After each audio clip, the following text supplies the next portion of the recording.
সম্রাট, রিজভী, মেহজাবিন তো অবশ্যই, মেহজাবিন যেমন করতেই হয়। বলতে হয় মানে ও আসলে অসাধারণ করেছে, অসাধারণ করেছে। এই চরিত্রটা কিন্তু ওর জন্যই তৈরি হয়েছে বা ওই সবচেয়ে বেশি জাস্টিস করতে পেরেছে। ও অসাধারণ করেছে। 2024 কেমন কেটেছে?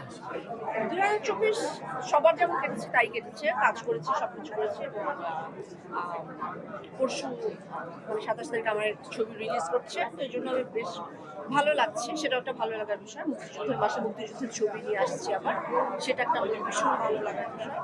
আগামীকাল এটার প্রিমিয়ার আছে, আমরা সবাই আসবো।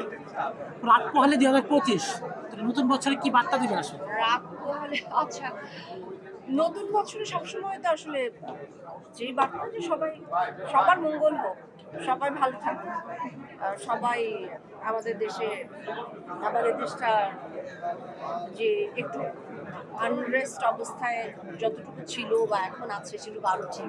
কেমন চান আসলে 2025টা? সবাই যেমন চায় আমার নিজের ব্যক্তিগত ভালো হোক, দেশের ভালো হোক, সমাজের ভালো হোক, আমার পরিবারের ভালো হোক, তাই চাই। আর নার্ভাস